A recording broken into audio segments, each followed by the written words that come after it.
Bonsoir à toutes et à tous. Bonsoir. Bonsoir. Bonsoir à toutes et à tous, merci d'être avec nous. Voilà, on va juste baisser la musique un tout petit peu. Voilà.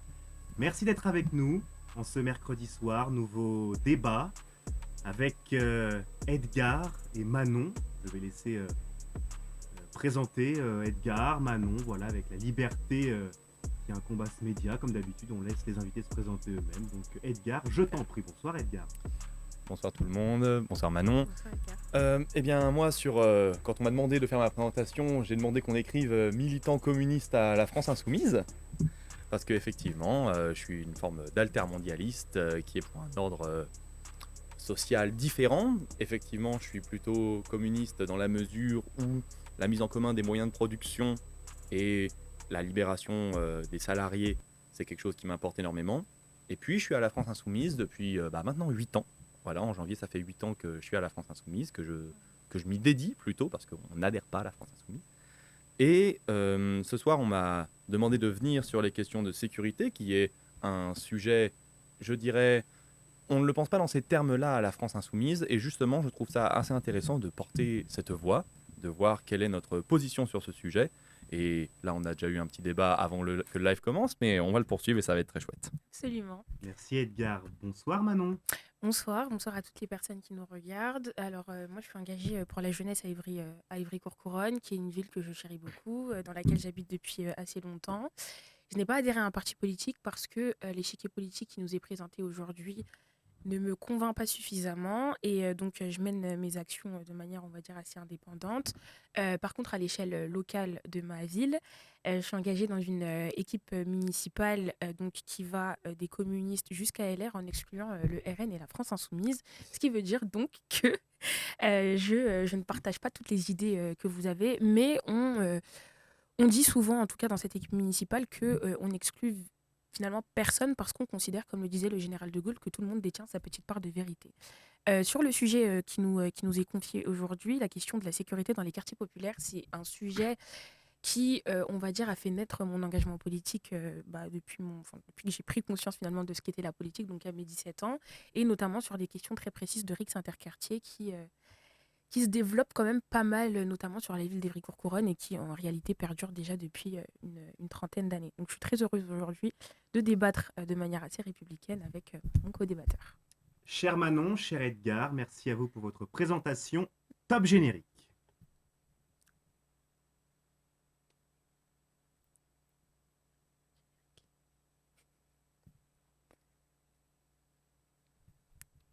Merci d'être de plus en plus nombreuses et nombreux à nous suivre tous les mercredis soirs, un mercredi sur deux par la suite, sur notre live. Et donc ce soir, ils l'ont très bien dit, nous allons parler de la sécurité dans les quartiers populaires avec un débat qui a commencé avant même le live. Avant même le live. Ça promet une joute de chic et de choc et on aime ça. On va rentrer dans le vif du sujet. La joute, je t'en prie, cher ami, notre petit jingle. C'est le chic, le choc, c'est ça? Je sais pas. En tout cas, l'ambiance est bonne, ça fait plaisir. Il faut évidemment. Avec une toute première question, messieurs, dames, pour cadrer, pour engager ce débat. Quels sont les principaux défis auxquels les quartiers populaires font face en matière de sécurité, cher Manon? Puisque c'est toi qui nous as porté ce sujet ce soir, qui te tient à cœur. Donc je t'en prie, je te laisse la parole. Absolument. Alors, dans un premier temps, les grands défis qu'on a, ça va être des questions de violence et de rixe interquartier, comme je l'ai dit. Bon, je prends le cas d'Ivry-Courcouronnes parce que c'est assez fréquent. Pour d'autres villes de banlieue, ça va être moins le cas. Mais par contre, les questions de violence, on en a déjà pas mal. On a les questions de moyens de la police aussi, qui reviennent pas mal. Alors, à Ivry-Courcouronnes, on n'est pas finalement trop à plaindre, mais c'est vrai que l'opposition, à savoir la France insoumise, nous a mis quelques bâtons dans les roues qui perdurent jusqu'à maintenant et j'aurai l'occasion encore de pouvoir le développer par la suite. On va avoir des questions aussi, et bon, c'est ce qu'on entend moins, et pourtant, ça, c'est tout le pays qui est concerné. On va avoir des questions de violence conjugale également, qui augmentent un petit peu, alors, enfin, pas de manière très exponentielle, mais quand même, ça reste assez considérable dans nos quartiers. Et j'espère n'avoir rien oublié, mais il me semble que c'est plutôt ce à quoi en tout cas on est, Si ce n'est une première confronté. petite pique envers la France insoumise, mais Oui, finalement, en tant complètement. qu'affaire... Ah oui, des Ah relations oui, tendues attention. avec la police, pardon, Ah je oui. tiens à le mentionner. Et c'est les relations tendues avec la police. Et sur ça, pardon de vous la donner alors que vous ne l'avez pas demandé, mais je considère que vous avez une certaine responsabilité sur des propos médiatiques qui peuvent être parfois tenus. Et encore une fois, moi, comment dire, je ne lance pas la pierre, mais je me base sur ce que je vois, sur ce que je vis sur le terrain. Et j'entends À parfois des quels propos qui... médiatiques tu penses? La police tue, Et la pour police ne tue pas? commencer. Ah, bah ça va se débattre, écoutez, on va en discuter. Non, La mais police parce tue. Bah, que après, oui, la j'entends bien, mais police il y a, tue, il y mais a il y une a toujours question des de. contextes. Ah, d'accord. Il y a toujours des contextes. Quand elle tue au Bataclan, c'est légitime. Enfin, je pense que sur ça, Alors déjà, c'est plutôt le rôle de l'armée, mais oui, tout à fait. D'accord, ok, pas de souci. Donc, bon, en tout cas, sur les relations Parce qu'il me semble que c'était police-population, plutôt sur l'affaire Naël qu'on avait dit que la police tuait. oui. Et l'affaire Naël, je crois que ça a fait le tour des réseaux sociaux, qu'on a tous vu que Naël a été abattu hors de tout cadre Absolument, légal. ça c'est incontestable. Après, je laisserai la justice faire son travail en tant que Et nous légaliste avons que appelé je à la suis, voilà. justice. Oui, mais heureusement, je pense que c'est la moindre des choses, Voilà. quand même. Bah oui, mais Voilà. c'est pas ce qu'on nous demandait. Nous, on nous demandait d'appeler au calme. On nous demandait d'appeler à ce que tout le monde rentre chez soi et que personne ne se formalise du fait qu'un adolescent avait été assassiné par la police. Vous vous réjouissez des émeutes qui se sont passées, du coup? Je ne dis pas que je m'en réjouis, et c'est Mhm. justement une transition toute trouvée avec le propos que je tenais à développer, et qu'on avait un peu développé avant ce débat précisément. Il se trouve que la violence est malheureusement un fait social. Et par un fait social, je veux dire que la violence est perpétuelle, a toujours existé, existera toujours. Ce qu'il faut savoir, c'est qu'est-ce qui la provoque, comment la limiter, comment la contenir. Mhm. Parce que il y a de très nombreuses études sociologiques sur le sujet. Par exemple, je pense, alors là on est un peu sur la littérature, l'auteur qui avait écrit En finir avec Eddie Bellegueule il y a quelques années a ressorti un livre récemment dont il faisait la promotion sur Mediapart, où il parle de la violence en milieu populaire. Son étude portait plus sur l'Amérique du Sud, et il développait le fait que, globalement, c'est dans des quartiers précarisés, donc où les gens sont globalement pauvres, en situation assez terrible, que émerge une certaine forme de violence liée à un certain virilisme, qui va être une manière de reprendre le contrôle de sa vie. Je ne dis pas que c'est bien, je dis plutôt que c'est mal. Et il se trouve que cela s'inscrit dans une certaine logique. Une fois qu'on a la violence qui est là, la question c'est est-ce qu'on met des flics dans toutes les rues du pays? Est-ce qu'on met des policiers partout? Est-ce qu'on met des caméras partout? Sachant que je crois que c'est 4% des affaires qui sont élucidées grâce à des caméras. Vous y perdez votre liberté de vous déplacer sans être surveillé, qui est quand même une liberté fondamentale. Et qu'est-ce qu'on y gagne? Très peu de choses. Enfin, et c'est là on en vient à la police de proximité. Tout à l'heure, nous parlions du fait que la gauche aurait assez peu de prise avec le réel quant aux questions de sécurité. Il me semble que ce n'est pas nous qui avons démantelé la police de proximité, c'était M. Sarkozy. Parfaitement sur ce point-là. Point numéro 2, il me semble que ce n'est pas nous qui avons supprimé 13 000 postes de fonctionnaires, c'était M. Sarkozy. Parce que quand il veut... Non, 13 000 postes de policiers. Parce qu'en voulant supprimer tout azimut parmi les postes de fonctionnaires, il a supprimé de très nombreux postes de policiers. Nous sommes des amis dans un contexte de crise, mais oui. Super. Oui, je précise juste. Très bien. Ce que je veux dire, c'est que nous sommes favorables au retour de la police de proximité. Cette police de proximité, il faudra en chercher les effectifs en démantelant certains corps de police qui sont particulièrement critiqués pour diverses raisons. Tout d'abord, la brigade anticriminalité, la BAC, qui sera réincorporée dans une police de proximité, et également les polices municipales qui ont déjà une expérience de terrain assez forte là-dedans. Ce qu'il faut voir, c'est qu'il nous faut assez de policiers pour être en bonne condition avec la population, une condition de confiance. Nous parlions du fait que il y a un problème de relation police-population. C'est ce que vous me disiez à l'instant. Des relations tendues. Des relations tendues. Effectivement, nous pensons que quand on réduit l'effectif de la police et qu'on les surarme, je pense à la répression des Gilets jaunes parce que ça a été mon cas, voir la BAC nous tirer dessus quand nous ne faisions rien, oui, effectivement, ça tend les relations. Et ensuite, critiquer ce qui se passe, dénoncer le réel, à savoir quand la police tue, dire la police tue, Cédric Chouviat, cet homme est mort alors qu'il n'avait rien fait. C'était filmé. Naël, pareil. Je ne dis pas qu'il est bon du tout de s'en prendre aux bien jusqu'à faire des émeutes. Ce que je dis, c'est que il y a une réaction à une situation d'injustice crasse. Mhm. L'homme qui a abattu le jeune Naël est devenu millionnaire. Mhm. Et nous n'aurions rien à dire. Cet homme a écopé d'une peine infime, il me semble. Peut-être que je me trompe là-dessus. Je ne suis. J'ai vu pas le sur dossier d'autres sous les yeux, affaires. j'ai pas trop suivi la peine d'après. Donc, oui, dire qu'il y a des relations tendues avec la police, oui, elles le sont. Et nous devons le critiquer. Mhm. Car la question, c'est comment refonder un pacte entre la population et la police. Il faut, entre autres choses, que la population ne se sente pas menacée par la police. Et par là, je veux dire qu'il y a des millions de personnes dans ce pays qui se sentent menacées par la police. C'est un sujet. Et quand je dis des millions, je pense aux personnes issues de l'immigration qui vont se faire plus contrôler, notamment là, à cause de leur couleur de peau. Parce que je crois que, si je me trompe pas, il y a eu un sondage qui a été publié, si je me trompe pas, c'était l'INSEE, me semble-t-il, mais ça a revérifié. On disait qu'il y avait 85% de la population qui était quand même favorable à la police. Donc dans les 15%, oui, c'est bien de préciser. Oui, bien sûr, mais je veux dire, c'est c'est bien une pour ça chose que, d'être favorable voilà. à la police. Nous-mêmes, globalement, la police, oui, on pense qu'il doit y avoir une police. Nous ne sommes pas à l'extrême gauche. Mais oui, nous voulons une autre police, une police républicaine qui ne hurle pas devant l'Assemblée nationale que le problème de la police, c'est la justice. Ça, je ne sais pas si vous vous souvenez, c'était en 2019, il me semble. Il y avait une grande manifestation à laquelle avaient participé de nombreux responsables politiques, pas nous. Et c'était le syndicat Alliance qui était à la manœuvre. Et il avait dit, le problème de la police, c'est la justice. Nous ne sommes pas d'accord. Nous devons être un pays dans lequel la justice prime sur tout. Et j'ai déjà pas mal parlé.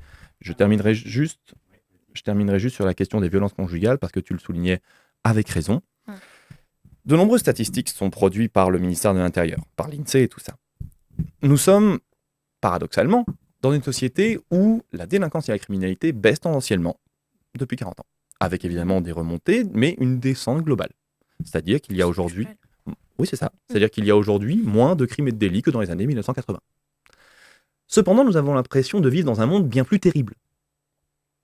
C'est là que nous accusons les médias, notamment les médias portés par l'extrême droite. Je pense à M. Bolloré, qui soutient expressément M. Zemmour dans sa campagne de 2022, et qui permet l'expression libre de parole terrible.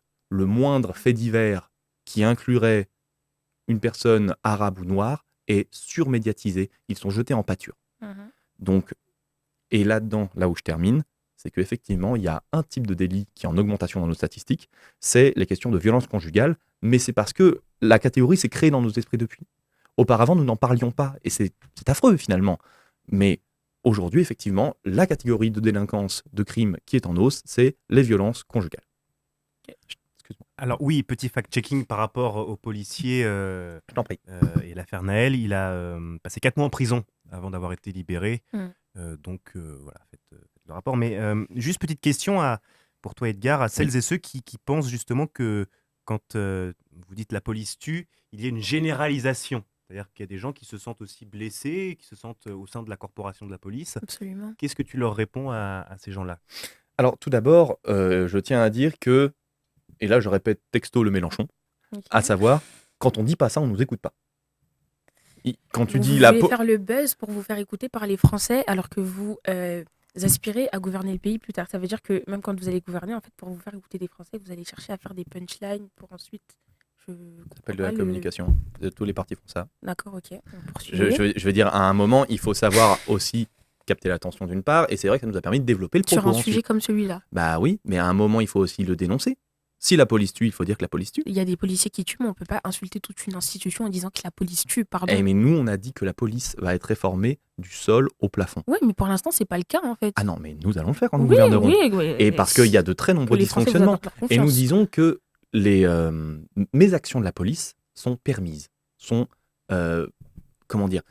Justement, là, nous parlions du fait que la personne qui a assassiné le jeune Naël a fait 4 mois de prison. Pour la vie d'un mineur. Je trouve que ce sont des tolérances que nous ne devons pas permettre. Par ailleurs, il est vrai que de très nombreux policiers font très bien leur travail et avec conscience. C'est bien de le mentionner. Bah oui, c'est vrai. Et nous le disons aussi régulièrement quand on... Ça fait moins le buzz finalement, on dirait alors. Bah oui, c'est ça, précisément. Ok. Effectivement, quand nous disons que la police tue, l'Empire Bolloré le relaie, quand nous disons que de très nombreux policiers font bien leur travail, on le relaie moins. J'ai bien l'impression, par contre, que l'ensemble des empires médiatiques, comme vous les appelez, n'appartiennent pas tous à Bolloré. Il y a des Oh non, non, non, médias c'est du service public, etc. Donc, l'ensemble des bien Français ne sûr. regardent pas uniquement les médias de Bolloré. Ah, je Donc, sais bien, ils franchement, impriment une dynamique. ouais, mais bon, parce que quand j'entends Louis Boyard dire qu'il a perdu les élections à Villeneuve-Saint-Georges parce qu'il avait tout l'empire Bolloré contre lui, mais qu'en fait, l'ensemble des empires médiatiques n'appartiennent pas à Bolloré, enfin, il y a une sorte de mini-victimisation que j'entrevois par là, mais bon. Oh, il n'y a Je pas vous que laisse avoir Bolloré. vos propos. Mais attendez, simplement, Mhm, dans ce pays, la vaste majorité, je veux dire 90% de la presse, appartient à 9 milliardaires. mhm, Donc, il est assez clair que, puisque dans le programme Avenir en commun, il est inclus que nous allons les déposséder en grande partie, je Mhm. comprends assez aisément qu'il nous est dans le nez. mhm. Je veux dire, c'est pas juste Bolloré. Bolloré est le pire parce qu'il est le plus ouvertement d'extrême droite. Donc, en général, c'est à lui que je pense en Au moins, premier. c'est honnête. Mais comment J'ai dit, au moins, c'est honnête et Oui, transparent. ça ne me réjouit pas que les néo-nazis puissent avancer à visage découvert. Ça ne me réjouit pas du tout. Mais oui, effectivement, ça a le mérite d'être honnête. Mhm.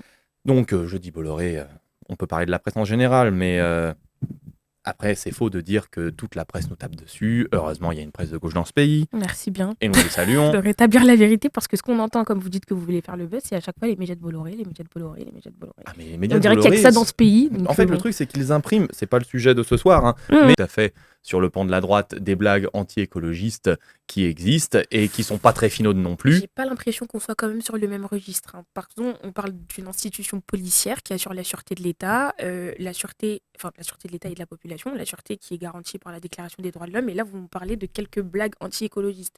Je crois qu'on va pas sur le même, enfin, c'est pas le même degré. Comment ça? Parce qu'il n'est pas vrai que les policiers ont une tendance à voter à droite? Droite et extrême droite, c'est pas pareil déjà. Je crois que le RN c'est extrême droite, pas la droite Oui. républicaine, pour commencer. La droite républicaine, elle s'effrite, Oui, elle se et délite, bon, elle bah, elle n'existera existe. plus dans 5 ans. Oui, ça c'est vos. Ah oui, c'est... C'est vos programmations sur l'avenir, peut-être que vous êtes devant, je ne sais pas. Mais par contre, le fait de dire que un policier mort, c'est un vote en moins pour le RN, enfin, en fait, ça montre juste, parce que le sujet qu'on est en train de débattre aujourd'hui, c'est la question de la sécurité dans les quartiers populaires. Mhm. En faisant ça, vous faites quoi? Quelles sont les conséquences finalement de tenir de tels propos? Tout en sachant que, si je ne m'abuse, hein, la France insoumise se présente comme étant le parti qui représente les quartiers populaires. Donc ça veut dire que Mhm. quand les Français qui ne connaissent pas les quartiers populaires vous regardent, vous êtes notre miroir. Ce que moi je refuse absolument, parce que je ne veux pas être représenté à vous, c'est mon plein droit. Ceux qui veulent l'être... Les quartiers populaires ont bien bien leur leur phrase. autonomie. Hein. Ah, absolument. Je veux dire, Heureusement. je veux dire, c'est Mais- une chose quand il y a un système électoral Mhm. d'essayer d'être une incarnation politique. Par là, je veux dire que ce soir, j'ai amené l'Avenir en commun dans sa version 2007-2022 et je rappelle aux auditeurs, au live, que la version mise à jour de 2025 est sortie il y a 2 semaines et elle est disponible en ligne. Il est important de porter les revendications des quartiers populaires. On peut parler de blagues lourdingues, de blagues pas fameuses, et les blagues sont pas toujours ni très fines ni très fameuses, ça je le concède. Derrière, la question, c'est qu'est-ce qu'on essaye d'incarner? Qu'est-ce qu'on fait? Bah là, vous Il y a eu incarnez le réce- fait que la police peut mourir, enfin qu'un policier peut mourir parce que ça fait un vote en moins pour le RN du coup. Donc on passe de 11 millions de votes faut que je vous à ex- 10 millions faut que 999. je vous explique le principe des blagues idiotes. C'est Mais du coup, des blagues idiotes quand on est responsable politique, qu'on aspire à gouverner le pays. Enfin, j'ai pas besoin qu'on Bah, m'explique, en fait, non, mais je parle juste d'être responsable, c'est ça tout. dépend si Ça dépend de quoi? ça dépend s'il y a des micros qui traînent partout. Oui, effectivement, vous pouvez faire des blagues dans le privé qui sont pas très fines, très malines. Derrière, c'est pas ça qui fait une politique du Bizarrement, ça gouvernement. tombe toujours sur vous, sur ce genre de choses-là. Mais Oh enfin, non. Bien sûr que les autres ont aussi leurs blagues pas fines, pas malines. Et je Et dis au RN, on n'entend pas beaucoup. Pardon, je me fais pas leur avocate, hein, et je les combats. Mais alors, autant sur les élections de 2024, on a vu et entendu qu'il y avait beaucoup de candidats qui avaient des casseroles judiciaires des sur le candidats dos. qui avaient des costumes de nazis dans leur Absolument. placard. Ah, sur ça, je vous rejoins. Et Comment voilà. il s'appelait? Il y en avait un autre qui avait proposé de faire des lois raciales. Et c'est à condamner. Mais par contre, Ouais. Et eux, c'était en plateau. Eux, c'était une politique du gouvernement. C'est pas le même enjeu. Ok. Sauf si les blagues sont un enjeu de gouvernement. Les blagues sont pas un enjeu de gouvernement, mais un parti comme le vôtre qui aspire en tout cas à gouverner, qui tape tous les jours que oui, on sera contre le Rassemblement national en 2027. Vous me dites que ça vous réjouit pas. Enfin bon, pour moi, c'est le seul scénario à peu près où vous pourrez gagner. Je suis désolée, mais oui, ça pose de véritables questions. Je reviens sur ce que j'étais en train de dire quand vous dites que vous représentez les quartiers populaires. Oui, je vous le concède encore une fois, on est indépendant. On a notre autonomie, oui, mais vous dites quand même que vous nous représentez et qu'il y en a quand même pas mal qui votent pour vous. Ça pose de véritables questions aussi, en fait. Et quand vous faites ça, encore une fois, puisque le sujet, c'est comment est-ce qu'on recrée un pacte républicain entre la police et la population, qu'est-ce qu'une une blague comme celle-ci vient faire là. Et on parle pas d'un député à côté qui est pas trop connu, on parle de Jean-Luc Mélenchon, donc c'est la tête de toute la Oui. file d'après en fait. Oui. Et on sait comment ça se passe chez vous, le chef dit quelque chose, tout le monde suit derrière. Oh, ce n'est pas Donc vrai. voilà. Bah, ce que je veux dire, c'est C'est pas que les échos que j'ai, Bah, mais d'accord. ce que je veux dire, c'est que si on parle ça, Jean-Luc Mélenchon lui-même, il n'est pas en accord avec 100% du programme. Le programme, comment est-ce qu'il est fait? Parce que nous, on est là pour le programme essentiellement. L'avenir en commun, c'est le ciment de la France Insoumise. Ok. La France Insoumise est un mouvement, non pas un parti, c'est-à-dire que je ne peux pas adhérer à la France Insoumise, ce n'est pas possible. La question, c'est, on veut faire ça. Mhm. Si tu es d'accord, viens avec nous. Si tu n'es pas d'accord, tu peux aller ailleurs. C'est pas un souci. Mhm. Là-dessus, comment ce programme est fait? Nous consultons de très nombreuses associations avec lesquelles nous entretenons des liens réguliers qui nous disent « nous aimerions porter cela ». Et nous essayons de l'harmoniser globalement. C'est pour ça que je tenais à dire que nous tentons effectivement de porter les revendications des quartiers populaires, mais comment dire, évidemment, de nombreux membres de la France Insoumise viennent des quartiers populaires, mais nous ne sommes pas leur émanation pure, chimiquement pure. Donc, oui, effectivement, nous essayons de relayer ce qu'on peut des quartiers populaires, mais nous ne sommes pas exclusifs là-dessus. C'est un peu. Si ça répond à ta question. Enfin, c'est Oui, l'élément qui a j'espère été que la ça tension répond à la entre question François de Ruffin, mais bon. notre ami. N'hésitez pas à nous poser d'autres questions au cours de l'émission. Tiens, deuxième question concernant les politiques de sécurité justement actuelles. Sont-elles adaptées aux spécificités précises des quartiers populaires? Là, je vais répondre. Je vais laisser Edgar peut-être répondre en premier. Comment ça? Est-ce que les politiques sécuritaires qui sont mises en place aujourd'hui, elles sont adaptées aux enjeux qu'on a dans les quartiers populaires? Eh bien, Moi, j'ai non. ma réponse sur le sujet. Ah bah mais- justement. Eh bien non, sinon on ne serait pas des opposants politiques, on proposerait autre chose. Nous, on propose expressément autre chose, à savoir que, en fait, la question de la sécurité recoupe plusieurs sujets aujourd'hui. Des sujets de santé publique, par exemple, on va pouvoir les lier à la drogue, des questions de violences faites aux femmes, des questions de pure délinquance, des questions de trafic d'armes. Donc quand on dit la sécurité dans les quartiers populaires, finalement, de quoi parle-t-on? De beaucoup de choses. On parle de très nombreux sujets. Et c'est pour ça que nous ne sommes pas contents du tout du traitement qui en est fait. Je pense notamment par l'ancien ministre de l'Intérieur, Gérald Darmanin, mais Bruno Retailleau, qui poursuit ça aujourd'hui. Les opérations Place Nette. Mhm. Bon, on vient faire les gros muscles pendant un quart d'heure ou une heure sur un endroit. Qu'est-ce qu'on a résolu Sur ça, je à suis la d'accord. fin? C'est Rien pas du tout. structurel du tout, c'est assez sur, sur du court terme, mais finalement, ça règle pas beaucoup de questions. Mais enfin, moi, je vais prendre l'exemple de chez moi. À chaque fois, comme je dis, je parle de ce que je connais. Je prends Évry-Courcouronnes. On a 80 fonctionnaires de police. Mhm. Sur ces fonctionnaires de police-là, il y en a pas mal qui font, de police municipale, je précise, pardon, il y en a pas mal qui font des heures supplémentaires. La députée de ma circonscription, qui est de la France Insoumise et qui est également conseillère municipale, s'oppose au fait qu'on puisse leur rémunérer leurs heures supplémentaires. 1. 2. Il y a eu, il y a quelque temps, un viol qui s'est fait sur la ville, et je donne encore toutes mes condoléances à cette jeune fille de 18 ans. Et Tiens. pareil, on a eu une proposition où on voulait installer quelques vidéos de surveillance sur la ville. Pareil, opposition. On essaye de mettre en place une politique de sécurité adaptée finalement à une ville. Là, il ne s'agit pas d'une circonscription, il ne s'agit pas de tout le pays, il s'agit d'une ville. Encore une fois, Mais là, une je- ville de 80 000 habitants, mais là, je réponds. avec 10 quartiers. Oui, mais là, je répondrai à deux choses. Premièrement, la question, encore une fois, de la surveillance partout, on se rend compte à travers à C'est peu pas près... une surveillance partout, c'est le fait de mettre Très des bien. vidéosurveillance Une- à des points où on sait qu'il y a beaucoup de flux qui passent à chaque fois et il peut se passer certains faits. Bah oui, c'est-à-dire que souvent, c'est pas ça qui va empêcher le passage à C'est pas l'acte. une question d'empêcher, c'est Bah. une question de pouvoir bien d'avoir une meilleure répression par la suite et de Ce pouvoir que je veux dire, sanctionner c'est de que manière dans nos proportionnelle à statistiques, l'acte c'est en à peu fait. près 4% des faits. Du coup, on fait quoi? On laisse faire. Bah non, justement, je vais y venir. Mais en général, d'après les stats qu'on a, c'est 4% des délits, des crimes, qui sont élucidés à travers de la vidéosurveillance. Mhm. Donc, nous sommes des partisans de la rationalité, à savoir d'avoir plus de policiers. C'est pour ça qu'on parle de la police de proximité, Mhm. d'avoir une embauche. Alors, j'imagine que la question des heures supplémentaires doit s'inscrire dans une dynamique où mieux vaudrait embaucher plus de policiers plutôt que de laisser les autres faire des heures supplémentaires. Mhm. Ça doit être une logique comme celle-là. Donc oui, effectivement, nous sommes pour que on puisse avoir un plus grand nombre, un armement non létal, Mhm. à savoir que nous sommes pour l'investigation, nous sommes pour la proximité avec la population. Nous ne sommes pas pour la montée en tension. Typiquement, la logique de la BAC.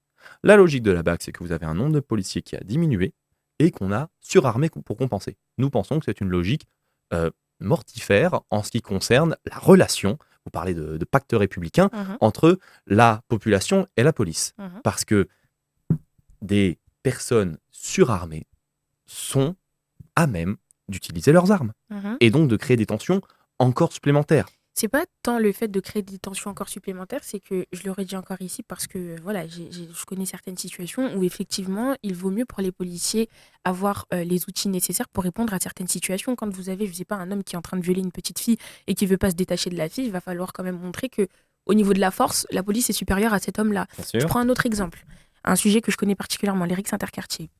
À l'époque, quand il y avait ces rixes-là, donc pour expliquer à nos auditeurs, c'est le fait que deux quartiers ennemis fassent des bagarres, pour le dire aussi simple que cela. À l'époque, c'était à base de coups de poing, à base de coups de pied, à base de patates. Et au fur et à mesure du temps, moi je vous dis ce que je connais et ce que les grandes du quartier me disent en tout cas. Au fur et à mesure du temps qu'on évolue, attaque au couteau, on plante un tel. On se fait des. Parfois, j'ai l'impression d'être à l'époque du Moyen-Âge. Il y en a parfois qui passent leur temps à se taper comme ça avec des couteaux jusqu'à ce qu'il y en ait un qui prenne le coup. Et puis au fur et à mesure, je crois qu'il y a 2 ou 3 semaines dans mon quartier, à 2 pas de chez moi, il y en a un qui débarque avec une arme à feu et qui tire dans le tibia d'un petit. Un petit de quoi? C'était en 2009, donc il doit avoir à tout casser 15 ans. Et qui va à l'hôpital après. La police, dans ce genre de circonstances-là, elle fait quoi? Elle est sans arme? Donc elle doit arriver sans arme, alors que, en gros, on a des jeunes qui s'arment de plus en plus pour se battre entre eux. Et donc la police, elle doit arriver les bras ballants, sans rien dans les mains, juste pour faire de la médiation comme ça. Alors, 2 choses. Premièrement, encore une fois, si c'est une question structurelle, la question est à chercher au niveau de l'investigation au sujet des réseaux d'armes qui restent tout à fait illégaux dans ce pays. Mhm. Deuxièmement, si c'est des questions de vie et de mort, c'est pas juste la question de la police. Et c'est des interventions où il faut avoir une spécificité.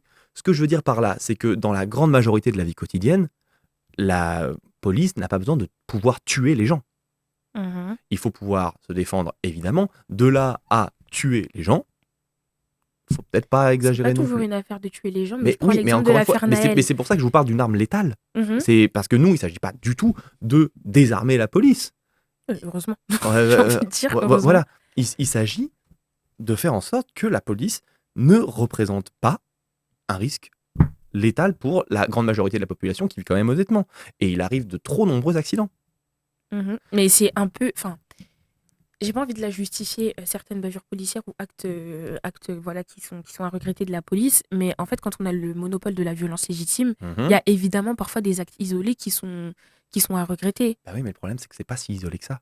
C'est des choses qui arrivent trop régulièrement Vous trouvez? et qui sont trop couverts, notamment par l'IGPN, pour être qualifiés de cas isolés. Sur Et c'est pour l'IGP ça, sur l'IGPN, je vous rejoins. et c'est pour ça précisément que l'IGPN, typiquement, ça aussi, on va la réformer.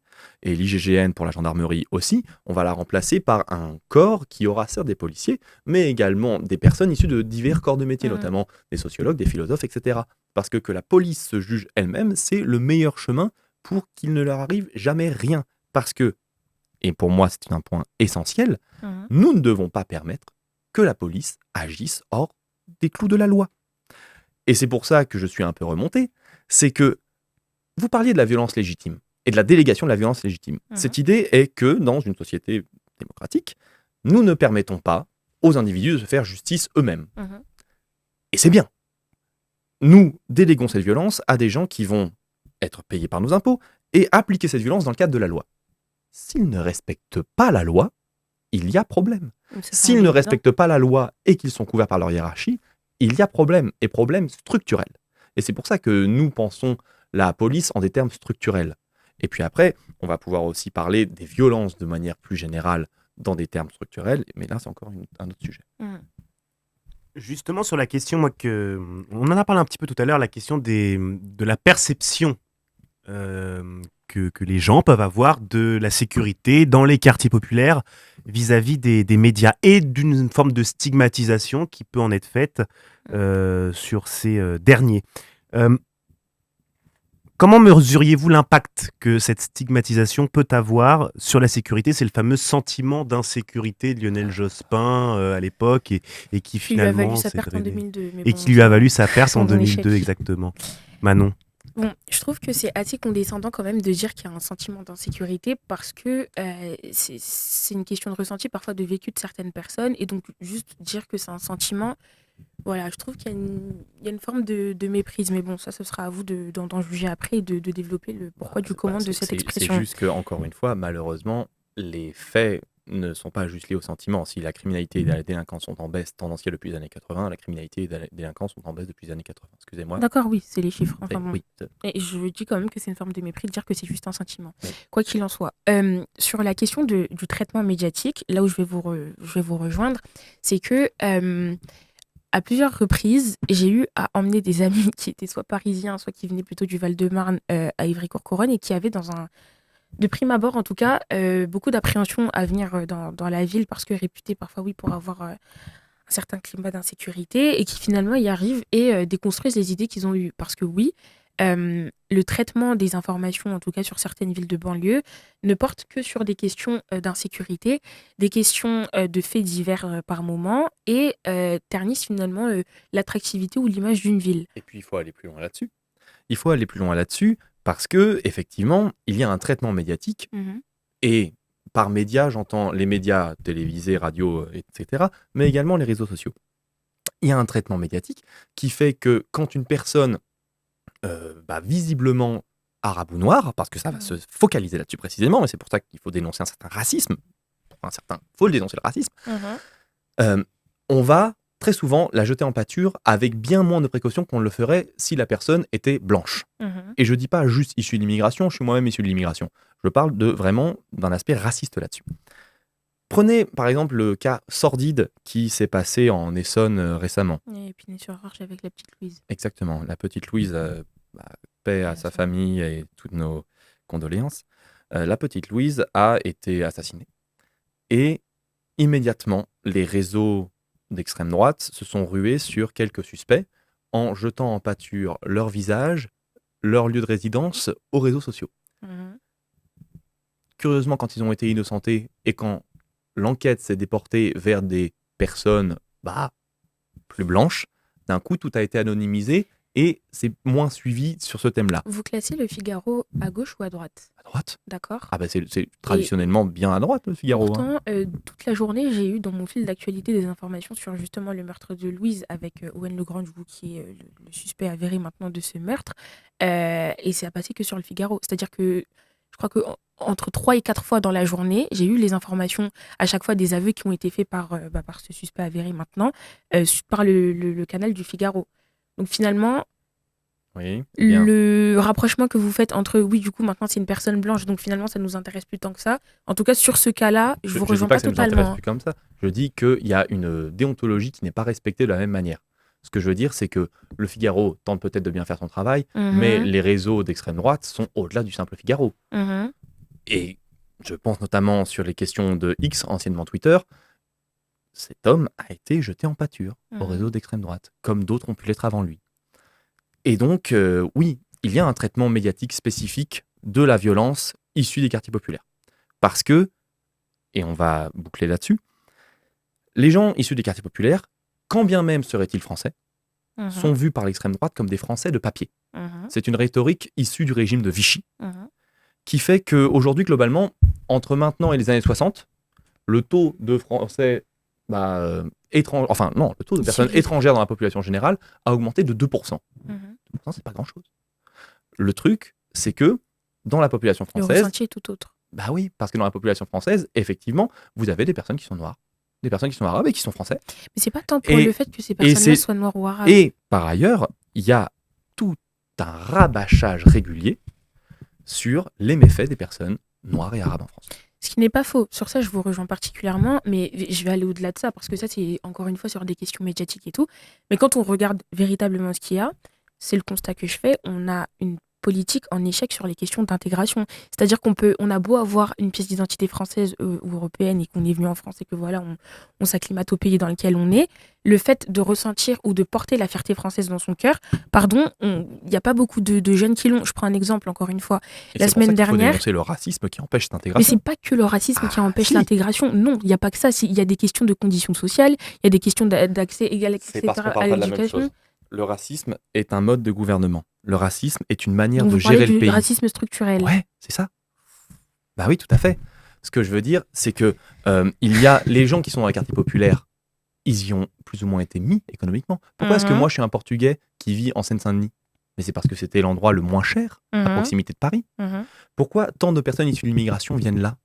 C'est parce que structurellement, c'est là qu'on va. Quand on cherche un emploi sur Paris et qu'on n'a pas d'argent, on atterrit en Seine-Saint-Denis, en Essonne également. Ce que je veux dire, c'est que la question des quartiers populaires est intimement liée à un mode de gestion. Ce sont des endroits où on manque globalement de tout. C'est-à-dire que les emplois ne sont pas là, ils sont ailleurs, il faut se déplacer. Souvent, les commerces ne sont pas là, ils sont ailleurs, il faut se déplacer, et ainsi de suite. Et donc, c'est une manière d'organiser les choses, la vie matérielle des gens, la vie concrète, qui amène à une forme de ségrégation, qui amène à un entre-soi. Et par cet entre-soi, je veux dire, c'est un entre-soi social qui se superpose avec un entre-soi néo-racial. Ce que je veux dire par là, c'est qu'en Seine-Saint-Denis, assez basiquement, les écoles publiques gratuites n'ont pas la même population que les écoles privées. Vous retrouvez de très nombreux blancs dans les écoles privées que vous ne retrouvez pas dans les écoles publiques. Donc vous avez une superposition entre les dynamiques économiques et les dynamiques raciales. Là, j'en donne un exemple sur l'école, mais qui se superpose dans plein d'autres domaines. Ensuite, on va avoir les questions de l'embauche qui sont bien connues, on va avoir les questions donc de l'accès à l'emploi, on va avoir les questions de l'accès à l'espace public, où les personnes qui ne sont pas blanches vont se faire tendanciellement bien plus contrôler que les personnes blanches. Et ainsi de suite. C'est toute une vie spécifique qu'il faut dénoncer pour le racisme qui est sur ancré. la question de la condition sociale, parce que je connais un nombre beaucoup trop important de personnes qui ne sont pas blanches et qui sont aisées économiquement pour tout rapporter à la question sociale. Et encore, je le ramène vraiment à ma connaissance, à ce que moi je connais, mais je ne pourrais pas faire un lien de causalité entre la question raciale et le fait qu'on soit beaucoup dans les, dans les quartiers populaires. En tout cas, ce qui est sûr, ce que j'étais en train d'expliquer tout à l'heure, c'est que la semaine dernière, j'emmène des jeunes d'un lycée professionnel à Ivry-Courcouronnes à l'Assemblée nationale. Il n'y avait pas que des Noirs ou des Arabes, etc. Il y avait, ça me gêne de parler en ces termes-là, mais bon, allons sur ces terrains-là. Il y avait aussi des Blancs. Et on finit la visite à l'Assemblée nationale, on fait une simulation parlementaire sur le sujet du décrochage scolaire, et à la fin, qu'est-ce que certains élèves me sortent? Oh, aujourd'hui, je me sens français. Ça veut dire que, donc, il y a une part de fierté en moi, parce que je me dis, ok, ça veut dire qu'aujourd'hui, avec tout ce qu'on a fait, ils se sentent français. On va arriver sur le SNU. Mais du coup, le SNU.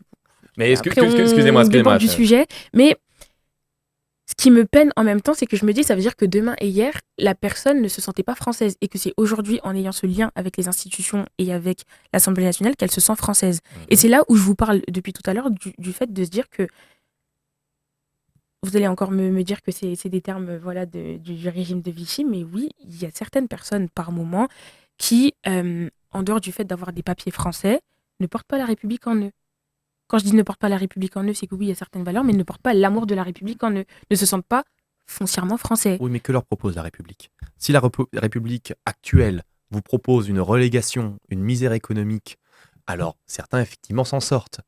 Mais c'est une forme de biais du survivant, de considérer que parce qu'il y en a qui s'en sortent, le reste n'a pas le droit de se plaindre. Non. C'est pas que le reste n'a pas le droit de se plaindre, c'est que déjà, si on avait moins de discours victimaires comme les vôtres, je pense qu'on évoluerait déjà un petit peu mieux. Ah, donc si on n'avait pas de discours victimaire, j'imagine qu'il n'y aurait pas de victimes. C'est pas qu'il n'y aurait pas de victimes, c'est que déjà... C'est un peu ce que vous dites. Mais pour moi, avant même qu'on parle... Si déjà dans la tête, vous voyez, les choses... Parce que je connais cette rhétorique, c'est la rhétorique pseudo-universaliste du centre-gauche, qui est de... Bah, c'est comme ça, qui est de dire, oui, mais vous les insoumis, vous... globalement pointer du doigt des sentiments qui nourrissent la défiance envers la République. Est-ce que c'est faux? Ben oui, c'est faux. C'est-à-dire qu'il y a des éléments d'oppression dans ce pays qu'il faut pointer du doigt. Il y a des gens qui subissent un racisme et il faut dénoncer le racisme. Dénoncer le racisme n'est pas créer le racisme. Montrer l'évidence n'est pas créer l'évidence.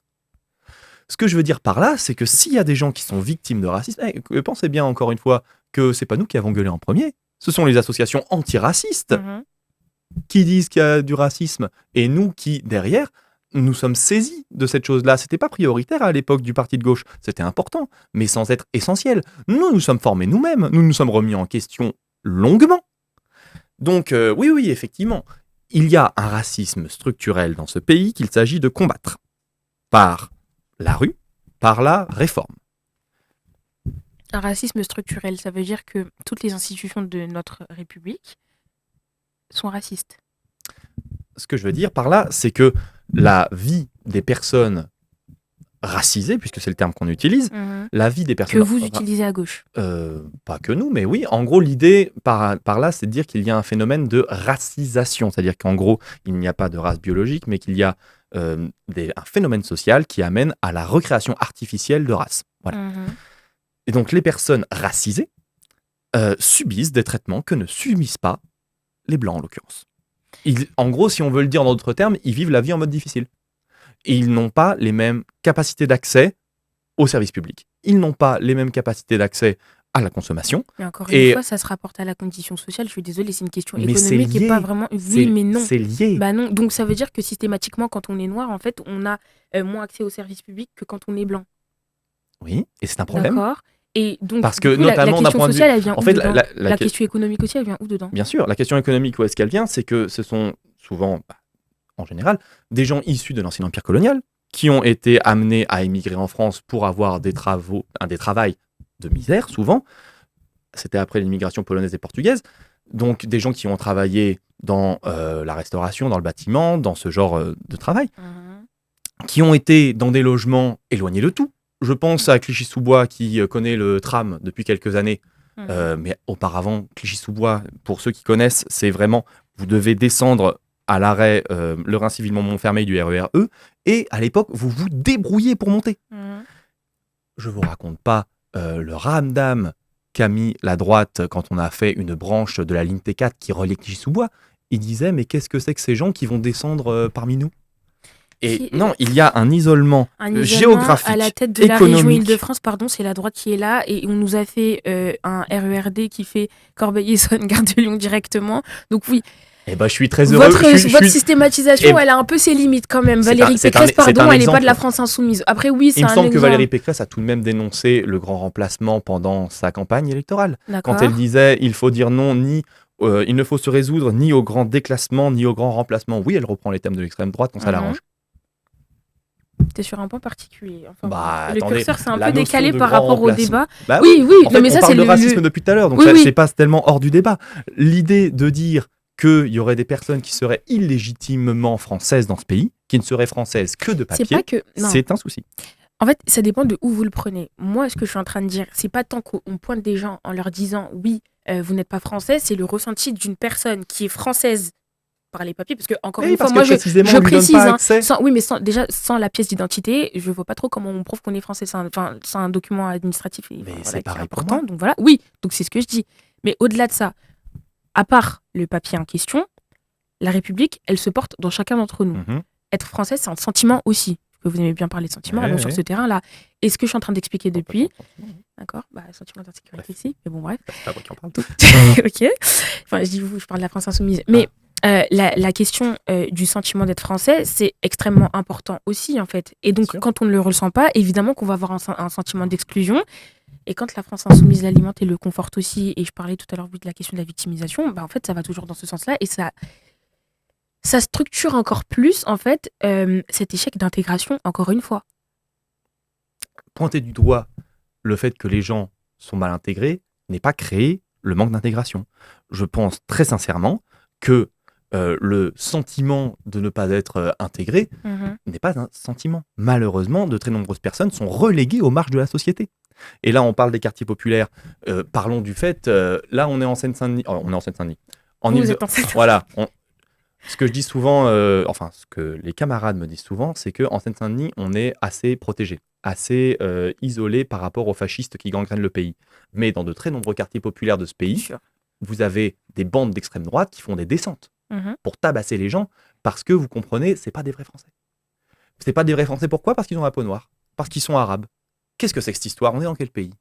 Prenez, on en parlait juste avant le début de l'entretien, ce qui s'est passé en Allemagne récemment.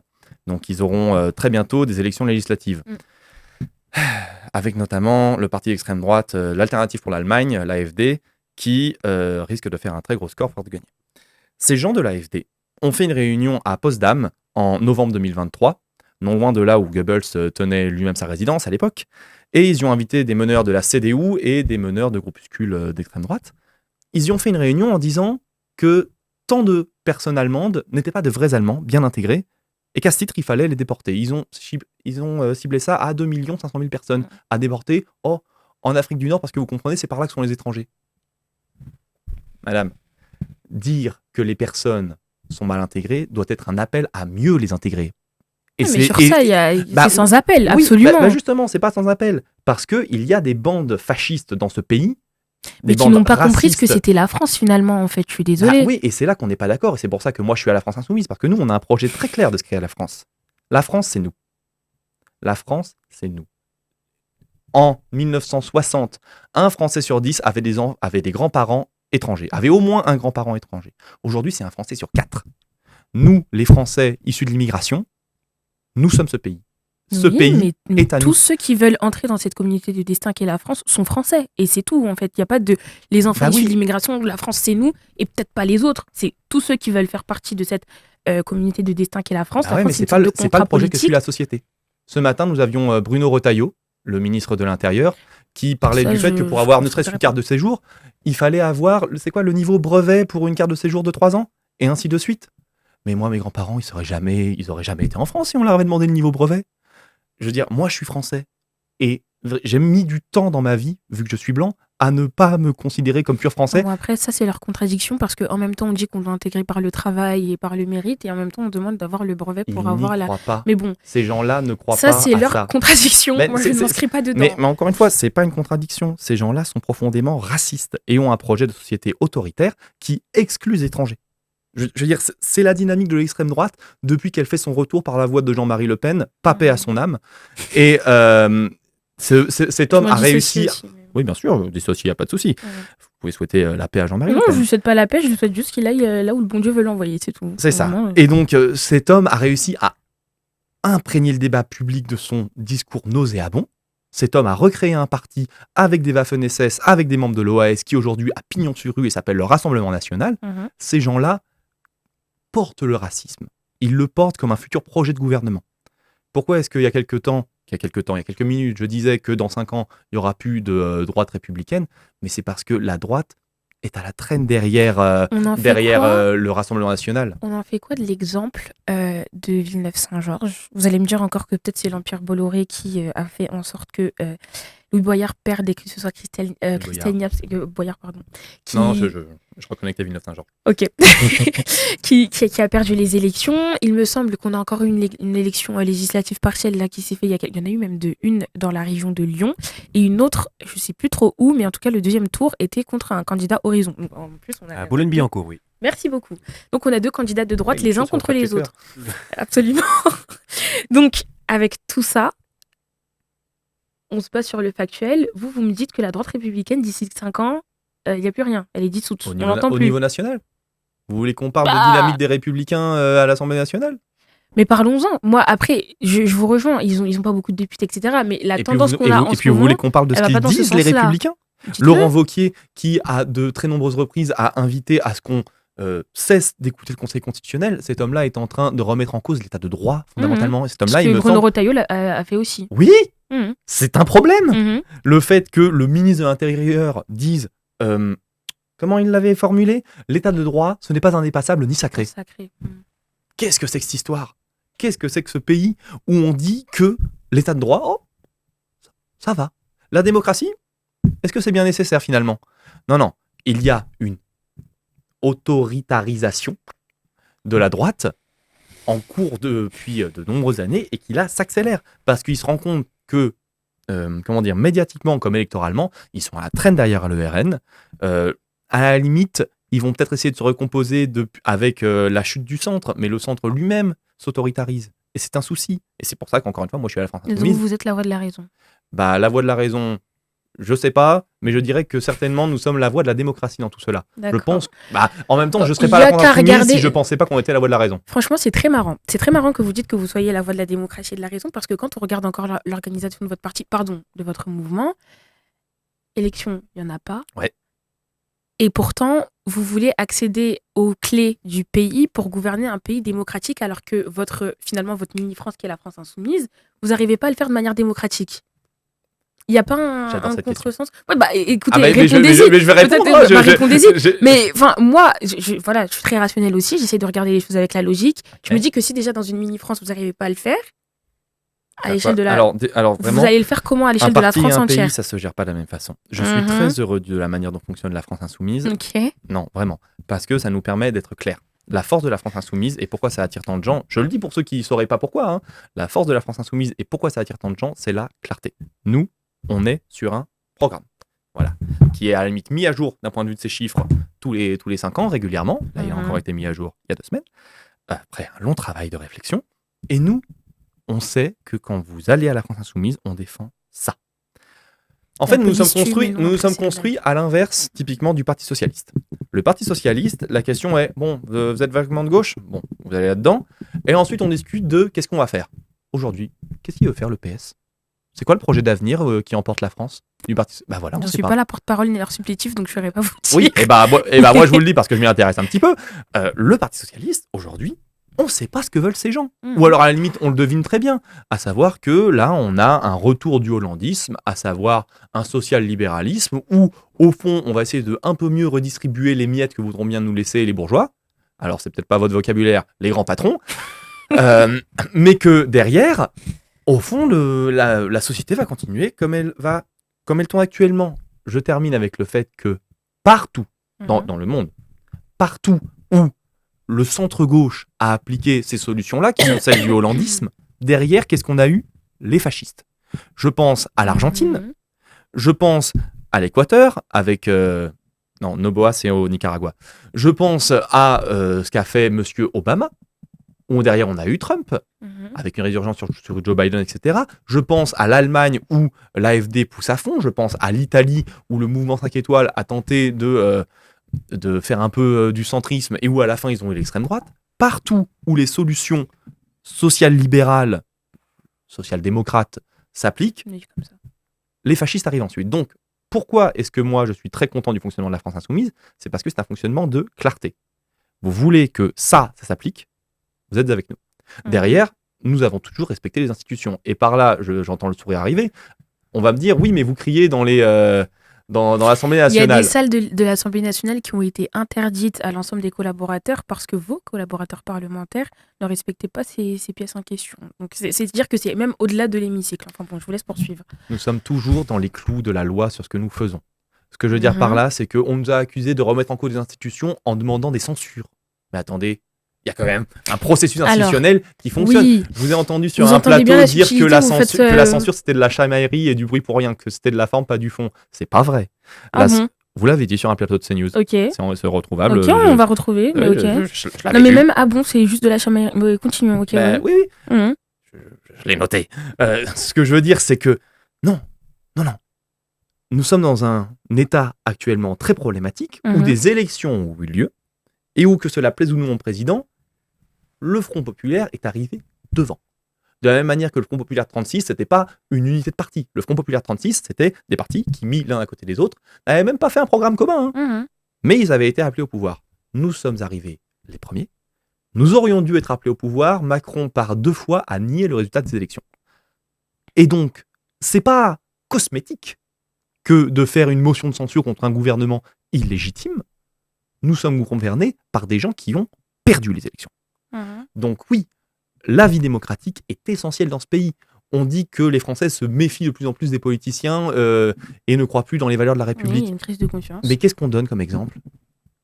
Un président qui ne respecte pas le choix de ses élections, un ministre de l'Intérieur qui appelle à ce que l'état de droit soit dépassé.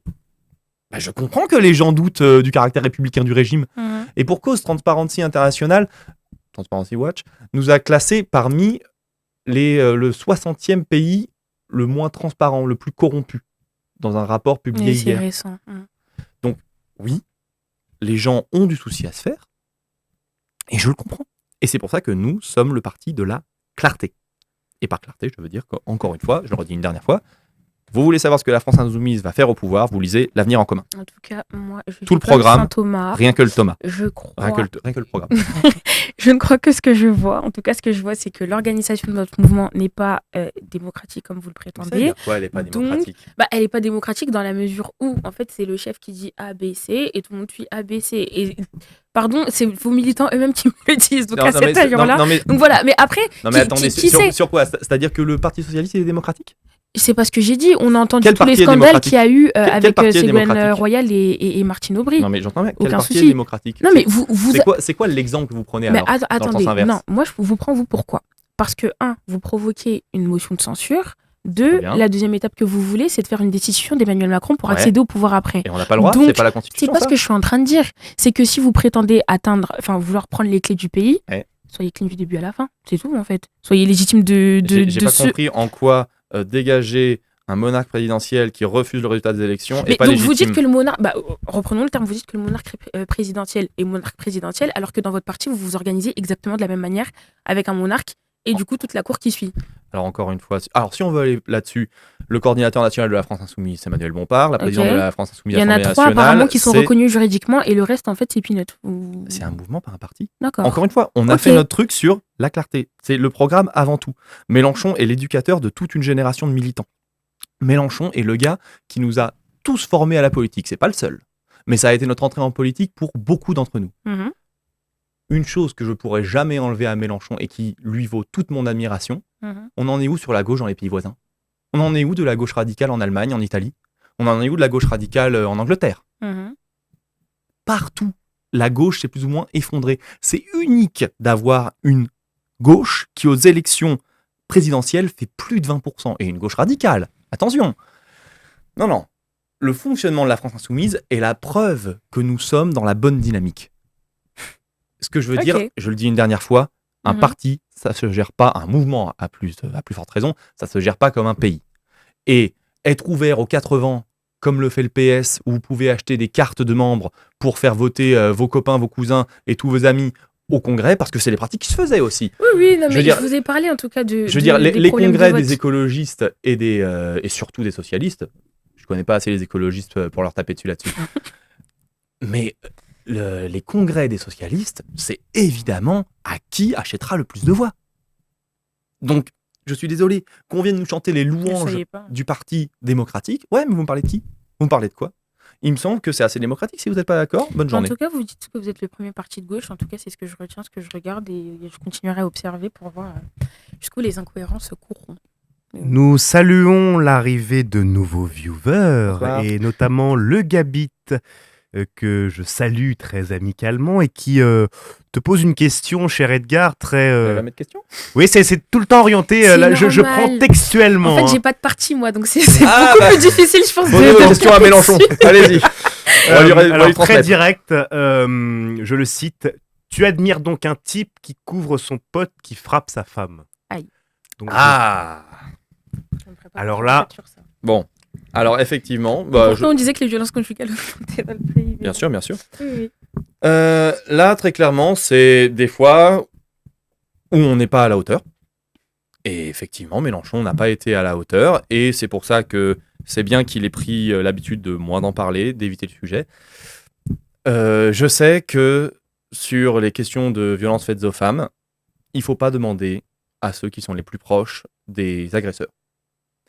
C'est-à-dire qu'il y a toujours une distance à avoir sur ces faits-là. Et évidemment, il est très bon qu'Adrien Quatennens ait laissé sa place à Aurélien Lecoq, donc le coordinateur national masculin des Jeunes Insoumis.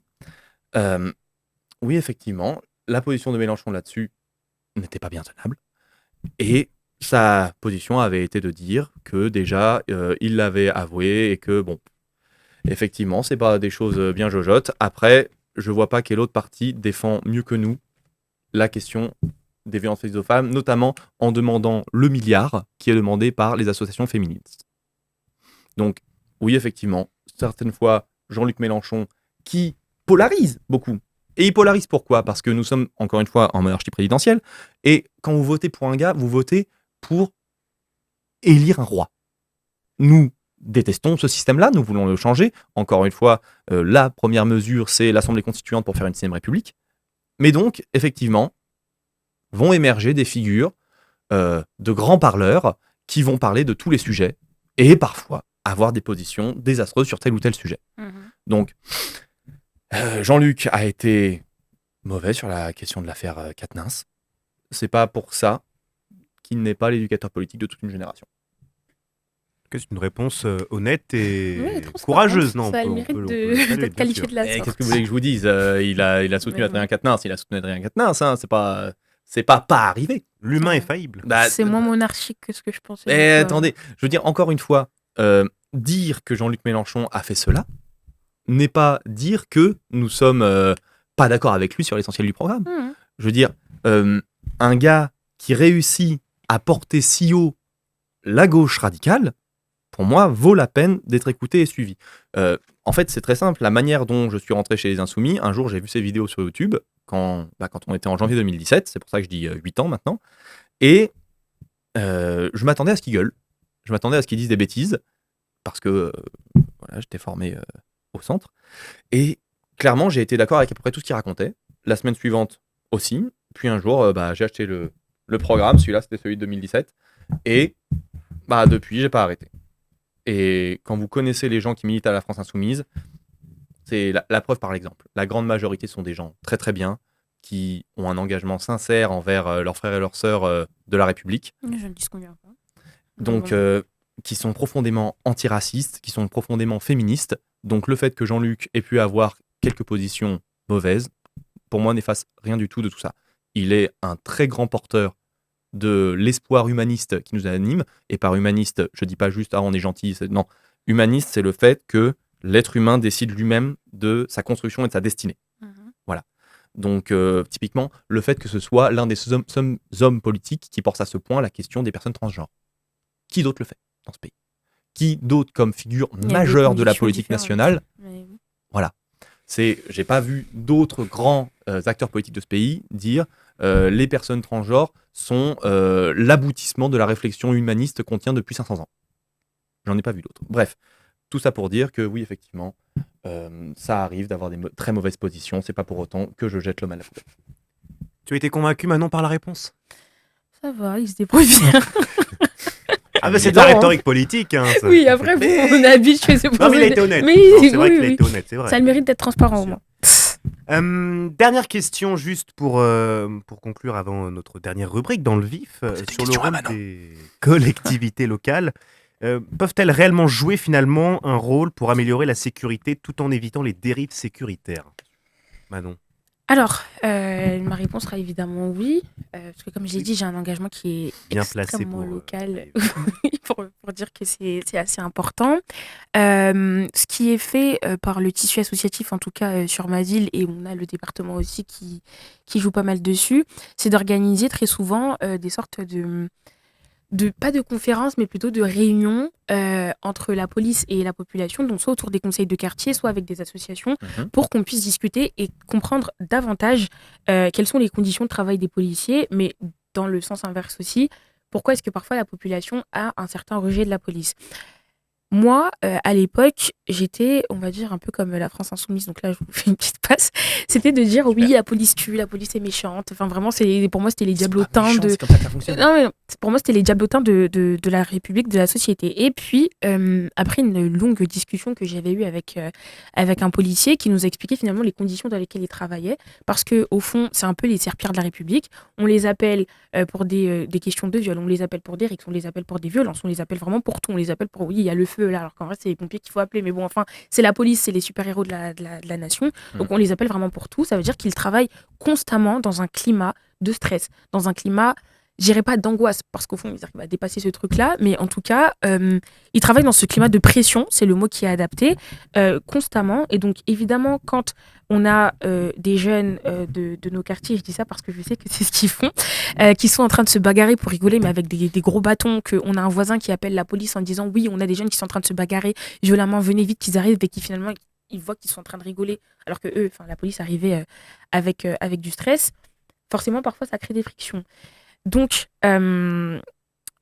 les collectivités locales ont évidemment leur rôle à jouer dedans, non pas uniquement sur des aspects institutionnels, mais parfois sur des choses qui sont un peu plus légères. Et en tout cas, moi, c'est ce que j'essaye de faire à Ivry-Courcouronnes, peut-être d'inciter les élus à avoir ce lien, ce contact, en tout cas, qui est un peu plus léger. Et la police y est très, très favorable. Donc voilà. Donc c'est pour ça que maintenant, je me dissocie absolument de ce truc où on dit que la police tue, ou en tout cas, en fait, ce que je vous reproche à la France Insoumise très souvent, c'est de mettre la population d'un côté et la police de l'autre. Alors que ce qu'on essaye de faire, en fait, finalement, c'est de faire que ça ne devienne qu'un corps. Oui, mais Enfin, qu'un corps. encore une fois, nous aussi, nous sommes pour un rapprochement de la population et de la police, et nous critiquons euh, le système de fonctionnement de la police qui amène à ce que la police puisse tuer sans qu'il y ait de conséquences majeures derrière. Et c'est pour ça que nous voulons la réformer. Mais ça arrivera toujours. Alors, ça arrivera toujours, c'est pas parce que le racisme sera toujours là qu'il faut pas le combattre. Il y a beaucoup de choses qui arriveront toujours, hein, mais Évidemment. il y a de l'esclavage moderne, pourtant il fallait abolir l'esclavage. Ce que je veux dire, c'est que par rapport à la police, surtout dans son rapport à la population et dans la gestion municipale, puisque c'était ça la question, nous pensons qu'on peut évidemment agir au niveau de la ville. Là, il va y avoir les élections municipales qui arriveront d'ici un an. Il est très important qu'on construise des relations avec la population, avec les policiers. Les polices municipales, nous avons pour objectif de les démanteler, encore une fois, de les incorporer dans une police de proximité qui sera une police nationale. Mais donc, à terme, il y a des expérimentations qui peuvent être faites au niveau des polices municipales en termes de méthode. Ça, c'est à mettre en place, évidemment. Et puis, par rapport à la police, le rapport police-population, nous, je le notais là, l'idée, ça reste d'embaucher plus et de former plus. Nous sommes contre la réduction de la formation des policiers qui a été faite. Nous voulons la remonter à 2 ans pour qu'ils aient justement une approche de désescalade. Alors qu'on a de la des problèmes population. d'effectifs de police aussi. Donc, du coup, vous voulez rallonger Embaucher. la formation. Ah bah, vous voulez mettre des policiers non formés? C'est pas ce que je dis. Moi, ce que je proposerais Bah, du plutôt... coup, moi, ce que je dis, c'est qu'il faut mettre des policiers formés. Vous me dites que vous voulez allonger la formation. Bah Oui, mais il y a d'autres alternatives. Par exemple, moi, personnellement, ce que je vois, et en ayant discuté avec des fonctionnaires de police, ce qui serait peut-être préférable, c'est de faire une formation continue. C'est-à-dire qu'il obtient déjà Ah, mais qu'il y ait de la formation Voilà. tout au long de la vie, Plutôt évidemment. que... Parce que les 2 ans au début, désolé, mais si on a des problèmes d'effectifs, en fait, Bah, on attendez, va c'était pas comme ça. résorber C'est comme la... ça que ça fonctionnait la auparavant. question, Et à un moment, moi, je veux des policiers qui puissent être bien formés. Après, qu'il y ait des périodes transitoires où on fait un peu un mix des deux, mais à terme, c'est ce qu'il va nous falloir. Je veux dire, même si on manque de médecins, moi, je veux des médecins qui ont une formation complète avant d'aller chez le médecin. Et ben, pareil, même si on manque de policiers, je veux des policiers qui aient des formations complètes parce que on a le droit d'avoir un service public de C'est pas qualité. question de ne pas avoir de formation complète. Bah, Oui, c'est ça. ok. Et donc, il s'agit de construire un rapport de confiance avec la population en, rompant avec les méthodes actuelles qui sont délétères et qui permettent à des policiers de se prendre pour des cow-boys et de ne pas répondre de la loi. Deuxièmement, il faut refonder la police pour qu'elle soit républicaine, qu'on rompe avec des syndicats d'extrême droite comme Alliance, ceux qui disaient le problème de la police c'est la justice, ceux qui appelaient à frapper, en laissant un gros blanc, légalement évidemment, les truands. Non, il y a des gens avec qui il faut rompre, des méthodes avec lesquelles il faut rompre pour pouvoir fonder une police de la sûreté avec un continuum de sûreté. Et par là, je veux dire que les gens ne se sentent pas apeurés à la vue de la police, et c'est quelque chose que je trouve détestable, que l'on en vienne à avoir peur de la police. La question, c'est pas d'avoir peur de la police, encore une fois, c'est une question de respect. Et en fait, c'est là où où le débat se trouve, c'est que soit il y a un total mépris de la police, soit il y a juste une peur. Nous, le curseur qu'on voudrait avoir, c'est une question de respect. Oui, mais le respect, ça se cultive. Le respect, ça s'obtient. Ça, Si, et c'est pour ça que je parle de structure toujours, si on peut, je reprends toujours Naël parce que c'est vraiment l'exemple qui m'a le plus choqué personnellement, si on peut tuer un être humain mineur, faire 4 mois de prison et ressortir millionnaire, oui, je suis désolé, ça nuit à l'image de la police. Et oui, je comprends que ça détruise le lien entre les habitants et la police. Ça met en place une peur. Parce que ça veut dire quoi ? Le prochain, je ne sais pas si vous avez de la famille, mais on va partir du principe que vous n'en avez pas, mais que ce soit quelqu'un de votre entourage ou de mon entourage qui se dise, moi, si je fais un délit mineur, je peux me faire tuer, j'ai pas envie de vivre dans ce monde-là, dans cette société-là. Je n'ai pas envie d'avoir peur de la police. Et je comprends pas qu'on dise le contraire. S'il y a des abus de pouvoir, encore une fois, les policiers, on les paye. Qu'on dise que des criminels, des délinquants ne respectent pas la loi, c'est un problème. Mais les criminels et les délinquants, ils ne sont pas payés pour appliquer la loi. Les policiers sont payés pour appliquer la loi. Aussi, je pense que si l'on veut cultiver le respect de la police, il faut que nous rendions la police respectable. Et nous rétablirons à ce titre le code de déontologie de la police qui a été supprimé.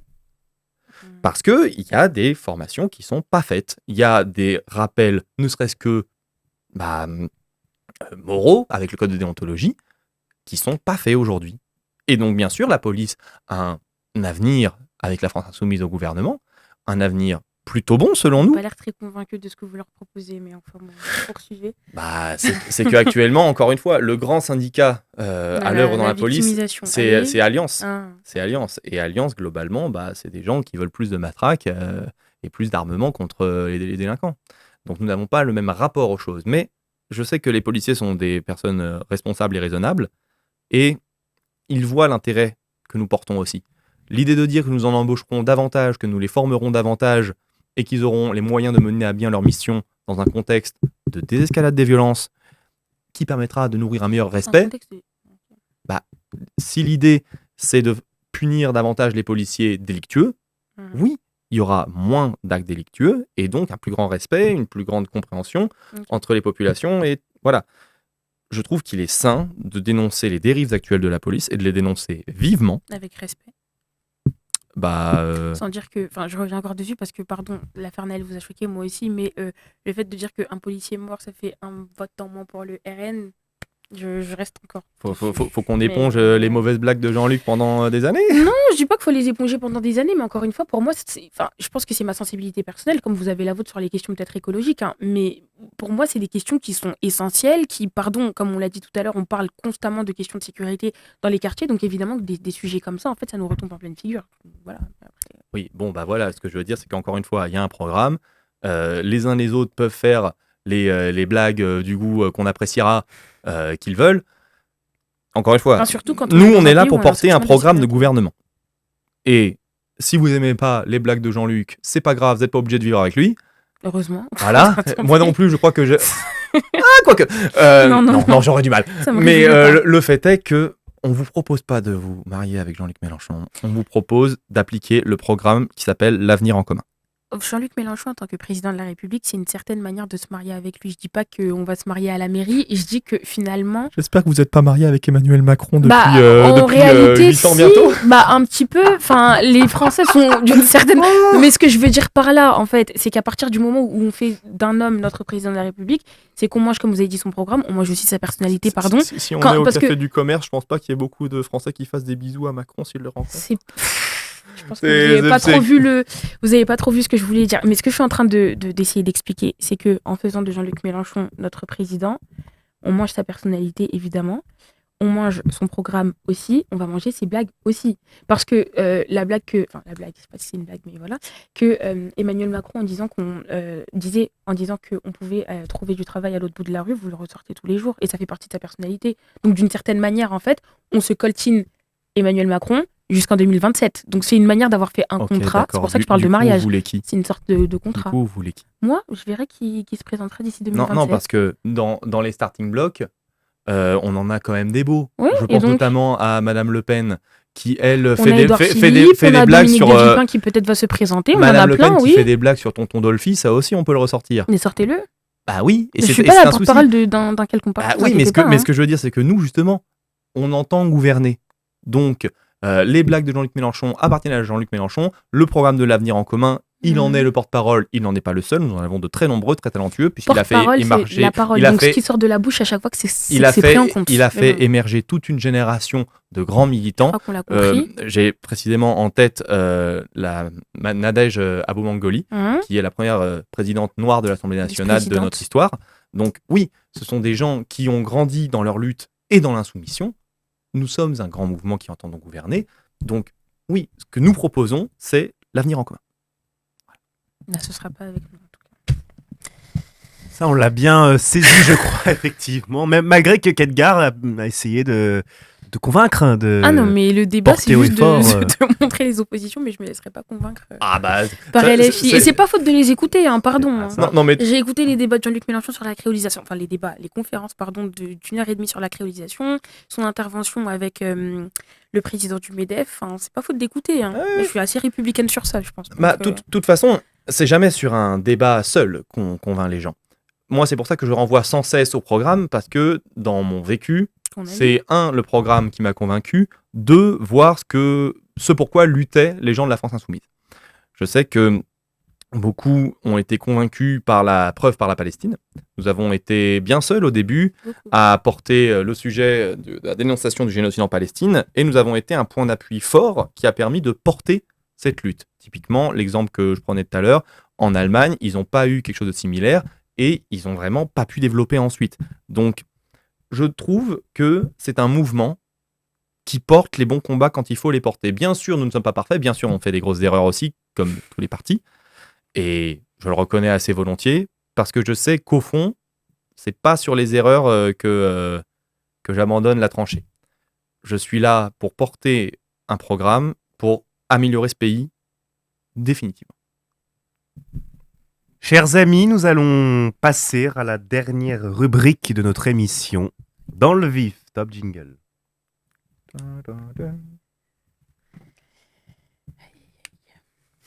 Une minute, pas une de plus pour tenter de convaincre nos viewers autour de cette question. La sécurité dans les quartiers populaires est-elle plus une question de répression ou de prévention? Nous allons donner tout d'abord la parole à Manon, qui va regarder la caméra donc, qui est Ma droite, en face de toi. Voilà, celle-là. exactement.